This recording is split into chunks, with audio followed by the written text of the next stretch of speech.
Class 10th subject maths chapter surface area volume NCERT page number 247 exercise 13.2।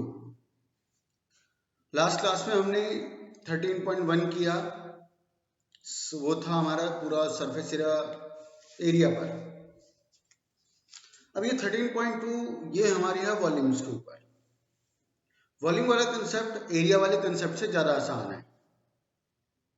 Area में हमने देखा कि कहीं पे प्लस करना है, कौन सा हिस्सा लेना है, कौन सा पार्ट नहीं काउंट होगा, वो सारा उसमें चक्कर था। एक जो बिल्डिंग वाला हमने 4th एंड 5th क्वेश्चन किया था जिसमें हेमिस्फेरिकल डोम थी ऊपर और एक अंदर डिप्रेशन था उसका नेक्स्ट, उसमें तुमने देख ही लिया। एक वो था सिलेंडर के अंदर से आपने कॉनिकल डिप्रेशन बाहर निकाल दिया। तो उस टाइप के क्वेश्चन में वैसे सोचना पड़ता है। 13.2 आपकी वॉल्यूम के ऊपर है। वॉल्यूम के ऊपर कोई ऐसे चक्कर नहीं है, या तो सीधा प्लस होगा या सीधा माइनस होगा, सीधा सीधा कंसेप्ट है, इसमें कहीं कोई चक्करबाजी नहीं पड़ती। तो अब इसमें पेज नंबर 247 एक्सरसाइज 13.2 शुरू करते हैं वॉल्यूम के। फर्स्ट क्वेश्चन है, a solid in shape of a cone standing on a hemisphere with both their radii being this and the height of the cone equal to its radius, find the volume of the solid। तो यहां पर आपको बताया गया है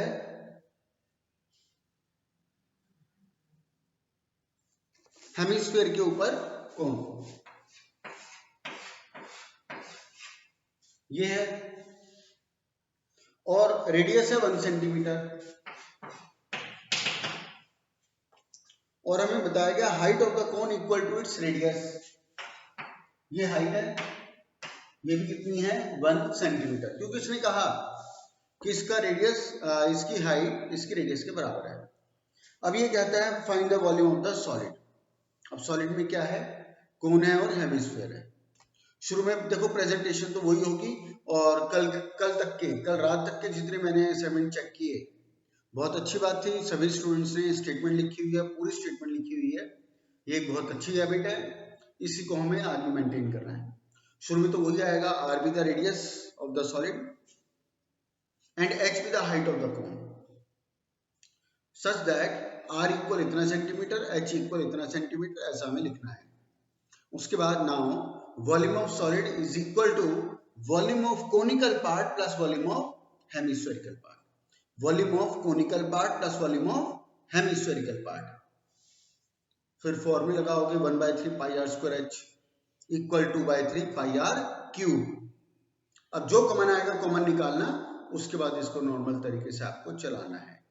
कल ही की तरह आप शुरू में आर एच का इंट्रोडक्शन लिखोगे, सेकेंड स्टेप उनकी डायमेंशन लिखोगे, थर्ड स्टेप आपको क्या निकालना है, आप सीधा उस पर आओगे कि volume of the solid is equal to volume of conical part plus volume of hemispherical part.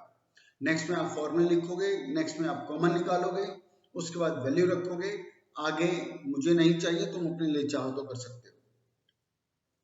Question number 2, question में लिखा हुआ है कि एक सिलेंडर है और दोनों तरफ से कोनिकल शेप से बंद है, ठीक है, दोनों तरफ से यहां पर कोन है। अब इसने कहा diameter of the model is 3, तो रेडियस क्या होगी 3/2, 3.5 सॉरी 3/2, रेडियस हो गई 3/2 सबका सेम है। और कहता है and its length, total length की बात कर रहा है, कहां से कहां तक, यहां से लेकर यहां तक, यहां से लेकर के यहां तक की टोटल सॉलिड की लेंथ है 12 सेंटीमीटर, ठीक है। चलो अब कहता है find the volume of the container. अब कंटेनर की वॉल्यूम में क्या क्या आ रहा है, हमारा सिलेंडर आ रहा है और दो कोन आ रहे हैं। तो पहले तो हम ऐसा करते हैं, यहां पर इसमें सिलेंडर की हाइट कितनी बैठेगी ये हमें पता करना पड़ेगा। सॉरी दिया हुआ है, इसने कहा है if each cone has a height of 2 centimetre, दी हुई थी, ये दो और ये भी दो, दो इतना है और दो इतना है। तो पहले तो हम एस्टिमेट करते हैं कि सिलेंडर की अपनी हाइट कितनी बैठेगी। अब सिलेंडर की हाइट कहां से कहां तक की है, यहां से लेकर के यहां तक की, यहां से तक पूरा 12 है। हमें चाहिए सिर्फ इतनी सिलेंडर की, कैसे आएगी, इस पूरे में से इतना हिस्सा ये माइनस कर दो, इतना पार्ट ये माइनस कर दो, ये बच जाएगा। तो ये कितना, 2, ये कितना, 2, 12 में से 2 यहां से गया, बचा कितना, 8। तो हाइट ऑफ सिलेंड्रिकल पोर्शन कितना आ गया, 8 सेंटीमीटर, अगर मुझसे कोई गलती नहीं हुई तो। अब इसके बाद find the volume of the solid. तो क्या आएगा, volume of solid is equal to volume of cylindrical part plus twice the volume of conical part. Volume of cylindrical part plus twice the volume of conical part. शुरू में वही आएगा, let are be the radius, let are be the radius. अच्छा अब यहाँ पर देखो, यहाँ पर हाइट 2 आ गई है। एक हाइट कोन की अपनी अलग है जो कि 2 सेंटीमीटर है, एक हाइट सिलेंडर की भी है जो 8 सेंटीमीटर है, 8 सेंटीमीटर है। तो एक कोन का हाइट छोटा है, सिलेंडर का हाइट बड़ा है, तो आपको बड़ा एच और छोटा एच लिख करके चलना पड़ेगा। तो मैं अपनी स्टेटमेंट दोबारा चेंज करता हूं, मैं पहले लिखूंगा let are be the radius of the solid over, उसके बाद लिखोगे छोटा H be the height of the cone and बड़ा H be the height of the cylinder. उसका स्मॉल लेटर में बना देना एच, इसका कैपिटल लेटर में बना देना एच, सच दैट छोटा H is equal to 2 centimetre and बड़ा H is equal to 8 centimetre. ठीक है, यहां तक खत्म। अब ये तो हो गया इंट्रोडक्शन। अब उसके बाद शुरू कर देते हैं। Volume of solid is equal to twice the volume of cone plus volume of cylindrical part. फॉर्मूले डालोगे, कॉमन निकालोगे, उसके बाद वैल्यू डालो, आगे तुम्हारी मर्जी है करना चाहो या ना करना चाहो। नेक्स्ट पेज पर आ जाओ, पेज नंबर 248। 248 में अभी मैं जो बिल्कुल डायरेक्ट क्वेश्चन है उनके ऊपर आ रहा हूं, उसके बाद कुछ क्वेश्चन है जो बोर्ड पर मुझे लिख के समझाने होंगे। तो उस फॉर्म में क्वेश्चन नंबर 4 पढ़ लो। क्वेश्चन नंबर 4, ये पेन स्टैंड तुम्हें बगल में बना हुआ नजर आ रहा है, इसमें 4 छेद कर रखे हैं, कोनिकल डिप्रेशन जिसको बोला गया है। 4 छेद कोनिकल शेप में, जिसको कोनिकल डिप्रेशन बोला गया है पेन होल्डर बनाने के लिए, जिससे वो स्टैंड हो जाए उसमें। तो ये क्यूबॉइडिकल क्यूबॉइडिकल ब्लॉक था, उसमें 4 आपने कोनिकल छेद कर दिए, डिप्रेशन कर दिए, जिससे पेन उसमें खड़ा होगा, वो खड़ा करोगे तो हो जाएगा। अब खैर वो 4 उसने डिप्रेशन कर दिए कोनिकल, और जो उसके बाद जो ये सॉलिड बचा, इस रिमेनिंग सॉलिड की वॉल्यूम पूछता है। Find the volume of remaining solid. सोचो क्या होना चाहिए, volume of remaining solid is equal to, बिल्कुल, volume of cubical block, sorry वो cuboidical block minus volume of 4 conical depression. Volume of remaining solid is equal to volume of cuboidical part minus 4 times the volume of conical depression. Form में डालोगे, common निकालोगे। अब की बार H तो common नहीं आएगा, क्यूबॉइडिकल block ऊंचा है उसका बड़ा एच लिखना, कोन का छोटा होगा छोटा लिखना, तो एच कॉमन नहीं आएगा, आर कॉमन आ जाएगा, पाई कॉमन आ जाएगा। अब यहाँ पर डायमेंशन सारे बिल्कुल पूरी है। हमें क्यूबिकल ये इसका क्यूबॉइड का एलबीएच चाहिए, वो हमें दिया हुआ है। कोनिकल डिप्रेशन का रेडियस मेरे पास है, हाइट मेरे पास है, जिसको डेप्थ के नाम से लिखा गया है, डेटा पूरा है। कोनिकल डिप्रेशन का छोटा एच लिखना, R be the radius, R be the radius of the conical depression, या R be the radius and छोटा H be the height of the conical depression. एक लाइन में खत्म करो, such that R is equal to इतना, छोटा H equal to 1.4। Next, let L comma B comma बड़ा H, L comma B comma बड़ा H are the length breadth height of the ये क्यूबॉइडिकल block, such that L इतना, breadth इतना और H इतना। Now volume of remaining solid is equal to volume of ये cubical block minus 4 conical depression. Formula डाल के common निकालना है, वैल्यू डालना है, आगे बढ़ना है। अब आ जाओ पहले क्वेश्चन नंबर 6 पर। 6 तुम लोग पढ़ लो, फिर मैं इसको डिस्कस करता हूं।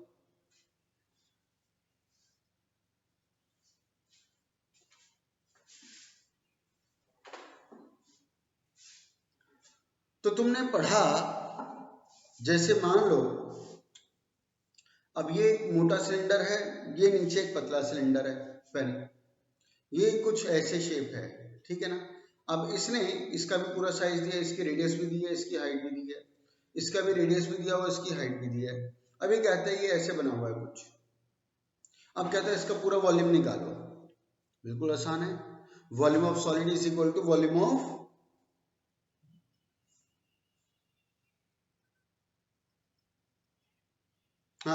Volume of solid iron pole is equal to volume of pole, volume of large pole plus volume of small pole, या ये इसको ऐसे ठीक है। चलो, रेडियस दोनों की मेरे पास है, बड़ा और छोटा एच लिख करके चलोगे। एच दोनों की हमारे पास है, उसको भी छोटा एच और बड़ा एच लिख करके चलोगे। इस बात का ध्यान रखो, जो आपका सॉलिड छोटा है या कम मोटा है, वहां पर छोटा आर लिखोगे, छोटा एच लिखोगे। जो आपका सॉलिड बड़ा है, मोटा है, वहां पे बड़ा आर और ये बड़ा एच। डायमेंशन का, नोटेशन का जरूर ध्यान रख के चलना है। तो इन दोनों की वॉल्यूम मिला करके आपका पूरा बन गया, डेटा आपके पास पूरा है। पाई बड़ा आर स्क्वायर बड़ा एच प्लस पाई छोटा आर स्क्वायर छोटा एच, कॉमन पाई ही आ सकता और तो कुछ आएगा नहीं। एच दोनों के डिफरेंट है, आर दोनों के डिफरेंट है। ये छोटी छोटी बातें हैं, इनका हमें ध्यान रखना है। क्वेश्चन नंबर 7 पढ़ लो, इंपॉर्टेंट मार्क कर लो। क्वेश्चन नंबर 7 इंपॉर्टेंट मार्क कर लो, पढ़ लो।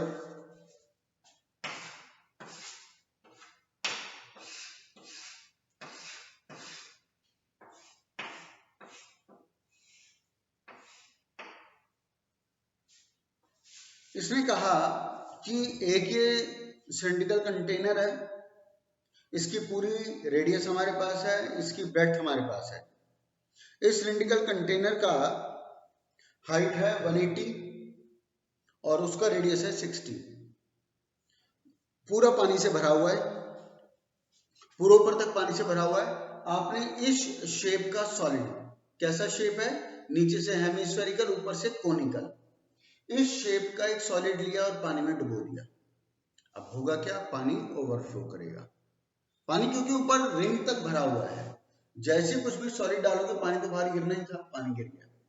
अब वो पूछता है वो बताओ इसमें कितना पानी बचा। तो कैसे निकालेंगे, सोचो। बिल्कुल ठीक सोचा होगा। Volume of water left is equal to volume of water in the cylindrical container. Sentence पूरा फॉर्म होगा, पानी की बात कर रहे हैं, पानी सेंटेंस में आना चाहिए। Volume of water left in the ये container is equal to volume of water in the cylindrical container minus volume of cone minus volume of hemisphere drop. दोनों ही माइनस होंगे ना, क्योंकि दोनों ही आपने कंबाइन करके डाले हैं। तो volume of water in the cylindrical container minus volume of cone minus volume of hemisphere, दोनों माइनस होंगे, आपका बचा हुआ पानी आ जाएगा। नेक्स्ट, अब हम देखते हैं कि जो ये कोन है और ये जो हेमिस्फीयर है, इनका रेडियस तो सेम है। कोन का हाइट छोटा है, उसका हाइट बड़ा है ना। तो इसको हमने अभी डिस्कस किया, volume of water in the cylindrical container, pi बड़ा आर स्क्वायर बड़ा एच, क्योंकि सिलेंडर का आर भी बड़ा है, एच भी बड़ा है। Volume of water in the cylindrical container, उसमें बड़ा आर और बड़ा एच लिखोगे, माइनस वॉल्यूम ऑफ कोन, छोटा आर है, एच भी छोटा है, दोनों छोटे लगाओगे, माइनस वॉल्यूम ऑफ हेमिस्फेरिकल, उसका आर है, वो भी छोटा है। ठीक है ना, ये आपको ध्यान रखना है। फिर आपको कॉमन निकालना है।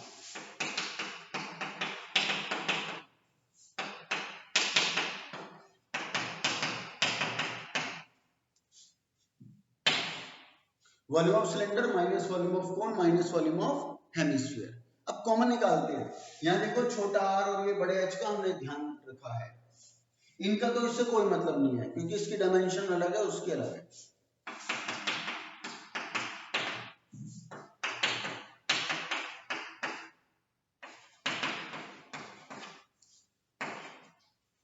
इन दोनों में से -1/3 पाई r स्क्वायर कॉमन आ गया, यहाँ से बच गया h, यहाँ से बच गया 2r। अब वैल्यू डाल के आप इसको सॉल्व कर सकते हो। हाँ, यहाँ इनका और हो सकता है, कटिंग कम हो जाएगी, पाई को और कॉमन निकाल लो, पाई को और कॉमन निकाल लो तो बड़ा r स्क्वायर h -1/3 ये कटिंग थोड़ा सा और कम हो जाएगी, वहां पे पाई को आपको दो बार अलग बार ऑपरेट करना पड़ता। ठीक है, नेक्स्ट बोर्ड का आया हुआ क्वेश्चन है ये। क्वेश्चन नंबर 8 पर आ जाओ, पढ़ लो।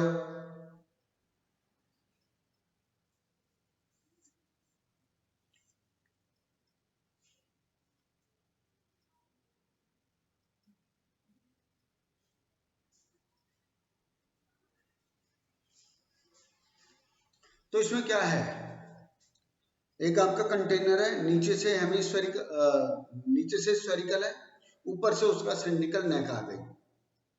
ठीक है, तुम समझ गए होगी कैसी फिगर है। अब इसमें पूछा है कि इसमें कितना पानी आ सकता है। Simple, volume of water in spherical part plus volume of water in cylindrical part. नीचे से वो स्फेरिकल है, ऊपर से वो सिलिंड्रिकल आ गया। ठीक है, तो volume of water in the spherical part plus volume of water in the cylindrical part. अब वैल्यूज डालो, सॉरी फॉर्मूला लगाओ, कॉमन निकालो, वैल्यूज निकालो। आर दोनों का डिफरेंट होगा, एस तो खैर दो एक में होता है, एक में होता ही नहीं है। अब चलते हैं क्वेश्चन नंबर 3 पर, क्वेश्चन नंबर 5 पर। 3 क्वेश्चन इस एक्सरसाइज के इंपॉर्टेंट है, क्वेश्चन नंबर 3, क्वेश्चन नंबर 4 और क्वेश्चन नंबर 7। क्वेश्चन नंबर 3 की करते हैं पहले बात, पढ़ लो, बोर्ड का आया हुआ क्वेश्चन है, 4 मार्क्स का आया था ये और स्कूल लेवल पे भी आता रहता है। गुलाब जामुन लंबे वाला, लंबे वाले गुलाब जामुन में परफेक्टली तो नहीं होता, लेकिन क्वेश्चन में बात कर रहे हैं तो हम ऐसा मान लेते हैं। लंबे वाला गुलाब जामुन में क्या होता है, वो उसका बीच वाला हिस्सा सिलिंड्रिकल होता है और दोनों तरफ से हेमिस्फेरिकल हो जाता है।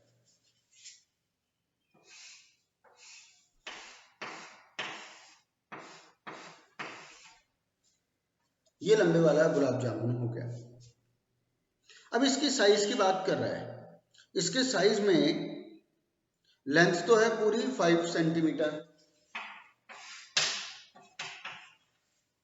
लेंथ तो है इसकी 5 centimetre, each shaped like a cylinder with 2 hemispherical end with length 5 centimetre and diameter 2.8। तो खैर यहां से यहां तक की टोटल लेंथ तो है 5 सेंटीमीटर और डायमीटर है 2.8, तो रेडियस क्या होगी 1.4 या 2.8/2, मर्जी है, आप 1/1.2 लिख दो या 2.8/2 कर दो, मर्जी है। इसको करोगे तो कटिंग का बेनिफिट मिलेगा, पाई में नीचे 7 होगा, वो 28 को काटेगा, ऊपर 22 है वो 2 से कैंसिल होगा। चलो खैर पहले तो डायमेंशन पूरी करते हैं। हेमिस्फीयर को तो रेडियस ही चाहिए, वो यहाँ पर है, कोई प्रॉब्लम नहीं है। बचा सिलिंड्रिकल पार्ट, उसकी हाइट हमें अलग से चाहिए। सिलिंड्रिकल पार्ट की हाइट कहां से कहां तक है, यहां से लेकर के यहां तक, यहां से यहां तक की हाइट किसकी है, सिलेंडर की है। अब ये पता करना है कैसे है, पूरा यहां से यहां तक 5 है, इतना यहां से माइनस होगा, इतना यहां से माइनस होगा, ये बच जाएगा। अब पता करना है कि ये कितना है और ये कितना है। कल हमने डिस्कस किया था कि स्फीयर में या हेमिस्फीयर में अलग से हाइट नहीं होती, उनकी रेडियस या डायमीटर उसकी हाइट का काम करती है। ये इस हेमिस्फीयर की क्या है, रेडियस, ये इसकी हाइट भी है।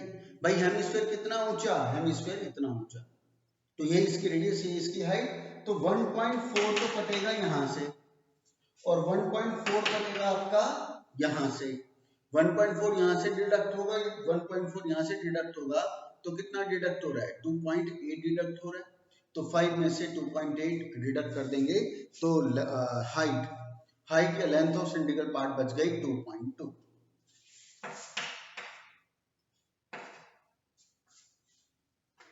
ठीक है ना, लेंथ या हाइट ऑफ सिलिंड्रिकल पार्ट बच गई 2.2। तो डायमेंशन हमारी सब पूरी हो गई। हमारे पास स्फीयर का हमें रेडियस चाहिए था, वो हमारे पास पहले से था, सिलिंड्रिकल पोर्शन का रेडियस चाहिए था, वो हमारे पास पहले से था, हाइट हमें चाहिए थी, वो हमने अरेंज कर ली। अब इसने ये कहा कि बॉक्स के अंदर 45 पीसेज हैं और उनके अंदर उसका रस भी है, सिरप भी है। सिरप कितना है, उसने ये कहा कि सिरप उसके अंदर 30% ऑफ इट्स वॉल्यूम है। जितना भी उन 45 गुलाब जामुन का वॉल्यूम रहा होगा उसका 30% उसमें सिरप उसमें डला हुआ है। तो दो वेज हो सकते हैं, हमें इसमें निकालना है, हमें सिरप निकालना है कि पूरे बॉक्स में कितना सिरप होगा। तो अब इसके वेज दो हो सकते हैं, एक तो ये कि पहले मैं एक पूरे पीस की वॉल्यूम निकालूं, उसको इंटू 45 कर दूं, 45 पीसेस की मेरे को वॉल्यूम पता लग गई इटसेल्फ की। अब बात करते हैं उसके सिरप की। जितना वॉल्यूम 45 पीसेस का आया उसका 30% निकाल लेता हूँ, वो उसकी वॉल्यूम हो गई, काम हमारा खत्म जो उसने पूछा था। दूसरे रास्ते से चले तो ये भी हो सकता है, एक पीस का वॉल्यूम निकाल लो, उसका पहले सिरप निकाल लो कि एक पीस में कितना सिरप है, एक पीस की वॉल्यूम निकाल के उसका 30% कर दो। अब जो 30% आएगा उसको इंटू 45 कर दो। रास्ते दोनों बराबर है, छोटा बड़ा कुछ नहीं है। तो पहले तो मैं यही कर लेता हूँ, पहले 45 पीसेस की इटसेल्फ वैल्यू ले लेते हैं। शुरू में वही प्रेजेंटेशन आएगी, are be the radius and H be the height of the cylindrical portion. उसके बाद सच दैट आर इक्वल इतना, एच इक्वल इतना। एच को डिफाइन करने की जरूरत नहीं है कि वो 2.2 कैसे आया, डायरेक्ट लिख सकते हो। अब volume of one piece of gulab jamun, आप ऐसा लिखोगे, वन साथ में जरूर आना चाहिए। Volume of one piece of gulab jamun is equal to twice the volume of hemispherical part, twice the volume of hemispherical part plus volume of cylindrical part. यही होना चाहिए ना, फॉर्मेट डालोगे, कॉमन निकालोगे, सीधा स्फीयर नहीं लिखोगे कि हम ये कहें दो स्फीयर हेमिस्फीयर मिला के स्फीयर तो बनता है। कल भी मैंने इसके बारे में एक्सप्लेन किया था, दो हेमिस्फीयर हैं तो दो ही लिखेंगे, नेक्स्ट में वो अपने आप बन जाएगा, वो हमें कोई मतलब नहीं है। तो खैर, twice the volume of hemispherical part plus volume of cylindrical part, format डालो, कॉमन निकालो, पाई कॉमन आएगा और आर कॉमन आएगा और कुछ कॉमन नहीं आ पाएगा क्योंकि सिलेंडर में एच था उसमें नहीं था। खैर, अब आपने वॉल्यूम डाल दी, वॉल्यूम आ गई, इनटू 45 कर दो। पहले तो आपने ये कर लिया, पाई आर स्क्वायर एच, ये तो हो गया cylindrical part plus twice of 2 pi are square. ठीक है, पाई आर स्क्वायर कॉमन आ गया, एच प्लस,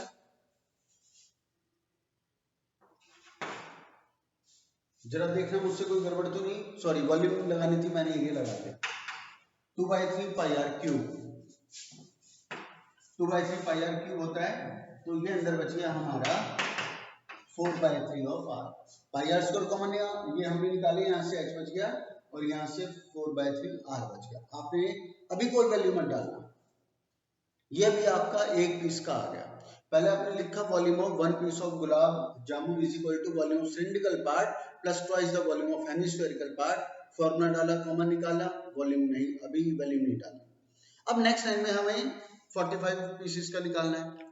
नेक्स्ट लाइन में लिख लेना, now volume of 45 pieces, volume of 45 pieces of gulab jamun is equal to, ये एक का था ना, ये इंटू 45, इसी में ही कर दो उसके बाद कि volume of 45 pieces is equal to ये इंटू 45। अभी भी कोई वैल्यू मत डालना, यहीं रोक दो। नेक्स्ट लाइन में 45 पीसेस का हमारा कंप्लीट हो गया। नेक्स्ट केस में नेक्स्ट लाइन में हम लिखेंगे volume of syrup in 45 pieces, volume of syrup in 45 pieces at the rate of 30%. At the rate of 30% is equal to ये ऐसा का ऐसा into 30/100 into 30/100. Volume of 45 pieces, volume of syrup in 45 pieces at the rate of 30% is equal to ये into साथ में 30% और लिख देना। अब इसके बाद आप वैल्यू डालो, कटिंग करो और आगे बढ़ेंगे। ठीक है, ये क्वेश्चन 4 मार्क्स का बोर्ड का आया हुआ क्वेश्चन है। नेक्स्ट क्वेश्चन 6 के बाद 3 के बाद क्वेश्चन नंबर 4 पर आ जाओ, तुम लोग पढ़ लो इसको।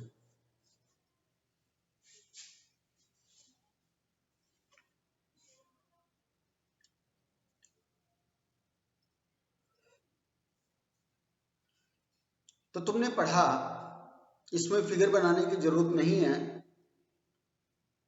इसमें तुमने पढ़ा कि एक कोन है, ठीक है, ऐसे इस शेप में ये कोन है, इन्वर्टेड कोन ऐसे बोलते हैं। एक ऐसे कोन है, पूरा ऊपर तक पानी से भरा हुआ था। हाइट और रेडियस दोनों हमें कोन की दे रहा है। उसमें आपने स्फीयर्स डाले, छोटे छोटे स्फेरिकल शॉट्स डाले। स्फेरिकल शॉट का रेडियस हमें दिया हुआ है 0.5, मतलब चाहे कोन था और चाहे स्फीयर है, डायमेंशन पूरी है हमारे पास। अब वो कहता है आपने उस पूरे ऊपर तक भरे हुए कोन में डाला, अब डालोगे तो पानी तो बाहर गिरना ही था। इस क्वेश्चन में हमें बता रहे कितना पानी बाहर गिरा। इसने कहा जितना भी कोन का वॉल्यूम था उसका 1/4 बाहर गिर गया, उसका 1/4 बाहर ओवरफ्लो हो गया। तो पूछते बताओ उसमें कितने लेड शॉट डाले थे, उसमें कितने लेड शॉट्स डाले थे। तो अब नंबर ऑफ लेड शॉट्स आप कैसे निकालोगे, सोचो। नंबर ऑफ लेड शॉट्स हमें बताने हैं, कैसे निकाले जाएंगे।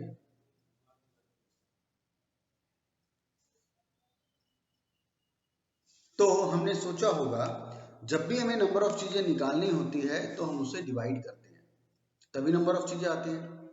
चीजों को जब डिवाइड करोगे तभी नंबर ऑफ चीजें मिलेंगी। तो अब जितने तुमने स्फीयर डाले होंगे उतने ही रिस्पेक्ट में पानी बाहर आकर के क्या गिरा होगा। जितने पानी में स्फीयर डाले हैं उसी के रिस्पेक्ट में आपका पानी ओवरफ्लो हुआ है, ठीक है ना। तो 1/4 पानी बाहर आया है आपका, उसी का ही उन डाले गए स्फीयर से मतलब होना चाहिए।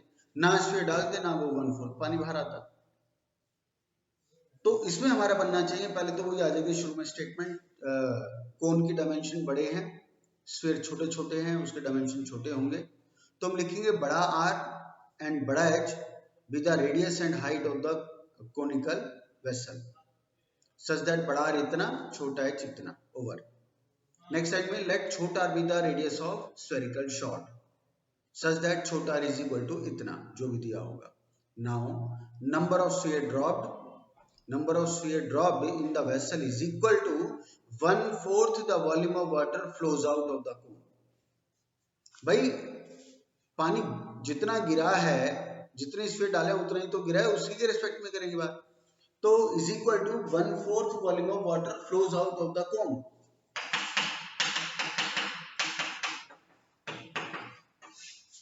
1/4 the volume of water flows out of the cone, 1/4 पानी बाहर गिरा है upon volume of 1 sphere drop, upon volume of 1 spherical shot drop, upon volume of 1 spherical shot drop। इसका अर्थ छोटा रखा है, पाई से पाई कट जाएगा, 3 से 3 कट जाएगा, बाकी डायमेंशन डाल के इसका पूरा आंसर निकालना है तुम्हें। क्वेश्चन नंबर 5 का आप लोगों को पूरा आंसर निकालना है, ये इसलिए कहा मैंने क्योंकि इसका आंसर आ भी पूरा रहा है, पूरा राउंड आंसर है, कटिंग भी सीधी सीधी है। बाकी जितने हमने क्वेश्चन किए वे डिस्कस, किसी का राउंड आंसर नहीं है, सब डेसिमल में फंसेंगे। तो बाकी का पूरा बॉटम आंसर निकालो ना निकालो, कॉमन निकाल के वैल्यू डाल के छूट जा सकती है, लेकिन इसका पूरा बॉटम आंसर आपको निकाल के देना है, ठीक है। तो जब भी हम नंबर ऑफ चीजें निकालते हैं तो हम उसमें डिवाइड ही करनी होती है, ये हमें सबको पता ही होगा, नहीं पता तो अब इस चीज को याद कर लो। तो इसके साथ ये हमारा वॉल्यूम वाला कंसेप्ट खत्म हुआ। अब इसमें एक क्वेश्चन को मैं अलग से डिस्कस करूंगा, और वो क्वेश्चन उस तरीके से आप मुझे करके भी दोगे। एक बार वापस आ जाओ क्वेश्चन नंबर 4 पर। क्वेश्चन नंबर 4 पर इसने हमसे वॉल्यूम पूछा था। अब आज तुमने देख लिया वॉल्यूम में कोई ज्यादा चक्कर नहीं है। कोई अगर डिप्रेशन किया है तो सीधा उसको माइनस किया है, कोई किसी से जुड़ गया है तो सीधा वॉल्यूम प्लस हो गया, सीधा सीधा काम था वॉल्यूम में। जबकि एरिया की केसेस में हमें ध्यान रखना पड़ता है किसको लेना है किसको हटाना है, वो सब ध्यान रखना पड़ता है। तो यहाँ पर क्वेश्चन नंबर 4 की मैं कर रहा था बात। यहाँ तो इसने वॉल्यूम पूछी थी।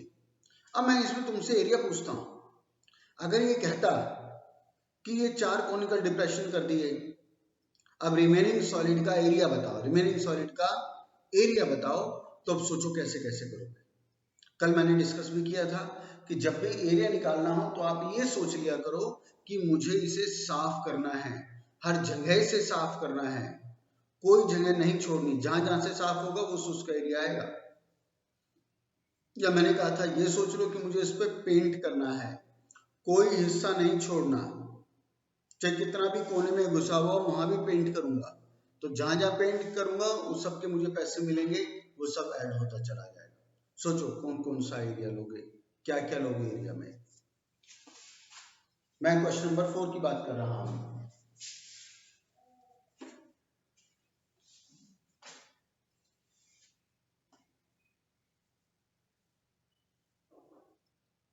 सोचो।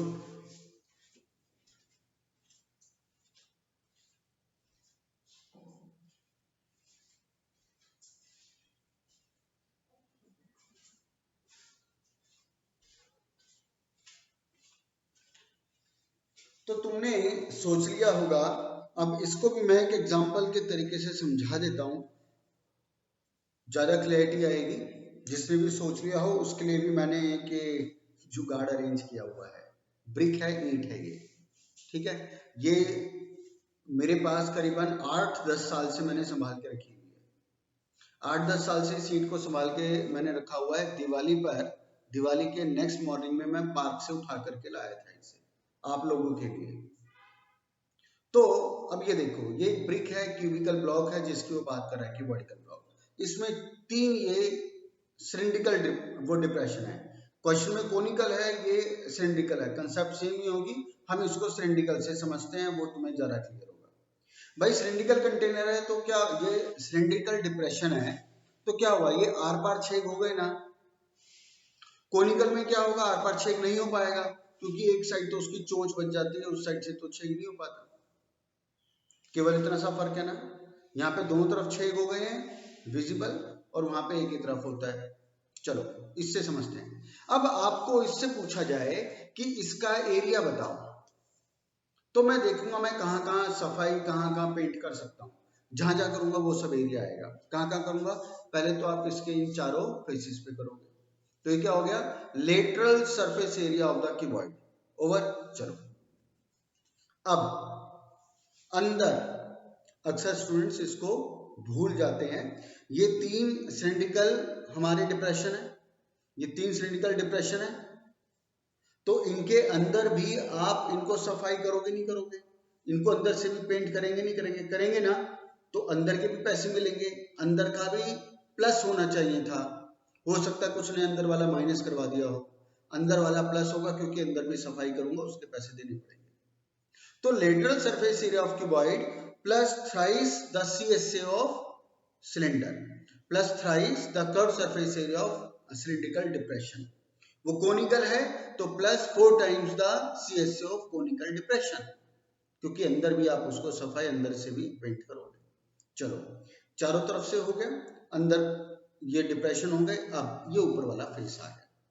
अब ऊपर वाले फेस में इस छेद को छोड़ के बाकी आसपास ही करूंगा, इस छेद के फेस को छोड़ के बाकी आसपास करूंगा, इस छेद के फेस को छोड़ के बाकी आसपास करूंगा ना। तो इस आसपास का एरिया कैसे बचेगा, ये क्या है, रेक्टेंगल। इस रेक्टेंगल में से इस सर्कुलर फेस पे तो पेंट नहीं कर पा रहे, इस सर्कुलर फेस के ऊपर से तो इसके फेस को तो आप सफाई नहीं कर पा रहे, तो इसके पैसे नहीं मिलेंगे, ये तो हटना चाहिए। तो क्या हुआ, area of rectangle minus area of 3 circle. Question में 4 सर्कल हैं, तो area of rectangle minus 4 area of circular face of the कोन। यहाँ पे सिलेंडर है तो minus thrice the area of 3 circular face. अब जितना इस साइड है उतना इस साइड भी है, तो उसका सीधा ट्वाइस कर दो, उसके बाहर सीधा सीधा ट्वाइस कर दो। उसके अंदर क्योंकि दूसरी तरफ से छेद नहीं हुआ है तो एक ही तरफ का आएगा, तो ये इससे बढ़िया एग्जाम्पल नहीं है। ये हमारी आज की क्लास कंप्लीट हुई। क्वेश्चन नंबर 4 जो भी हमने ये डिस्कस किया पेन होल्डर वाला, इसको तुम मुझे एरिया वाइज करके दोगे। क्वेश्चन नंबर 4 दोबारा सुन लो, तुम्हें एरिया वाइज करके देना है, वॉल्यूम वाइज नहीं करना। इसने वॉल्यूम पूछा, वॉल्यूम रहने देना। अब इसमें भी तुम्हें सारे क्वेश्चन करने की जरूरत नहीं है, क्वेश्चन नोट कर लो, मैं अलग से लिख के उसमें नहीं भेजूंगा, नोट कर लो किस किस के सोल्यूशन आप मुझे करके भेजोगे। इसके अंदर ज्यादा नहीं दे रहा, क्वेश्चन नंबर 3 पेज नंबर 248 पर जो आज रात तक आप पूरा स्टेटमेंट के साथ मुझे करके भेजोगे, मुझे बॉटम आंसर नहीं चाहिए। Question number 3 introduction, statement, common, value डालना, यहां तक चाहिए मुझे। क्वेश्चन नंबर 4 ये वॉल्यूम के रिस्पेक्ट में नहीं करना, एरिया के रिस्पेक्ट में करना है। इंट्रोडक्शन दोगे डायमेंशन का, फॉर्मूला लिखोगे, कॉमन निकालोगे, वैल्यू डाल के छोड़ दोगे। क्वेश्चन नंबर 5 ये पूरा वॉल्यूम पे ही करना है और पूरा बॉटम आंसर तक ही करना है, पूरा बॉटम आंसर। और उसके बाद क्वेश्चन 7, उसके बाद सिर्फ क्वेश्चन नंबर 7 इंट्रोडक्शन दोगे डायमेंशन का, स्टेटमेंट लिखोगे, कॉमन निकालोगे, वैल्यू डाल करके छोड़ सकते हो। तो कुल मिलाकर सिर्फ 4 क्वेश्चन मैंने दिए, 3, 4, 5 और 7, सिर्फ 4 क्वेश्चन आपको आज रात तक करके देने हैं। 20 मिनट का काम है, ये बहुत इजी है। कल हमारी नेक्स्ट एक्सरसाइज होगी, कल वाली एक्सरसाइज ज़्यादा इंपॉर्टेंट है। कल वाली एक्सरसाइज का कोई ऐसा बुक में क्वेश्चन नहीं है एनसीईआरटी में जो कभी बोर्ड में ना आया हो, एक या एक से ज़्यादा बार हर क्वेश्चन आए हुए हैं। इसके साथ आज की सभा यहीं समाप्त, धन्यवाद।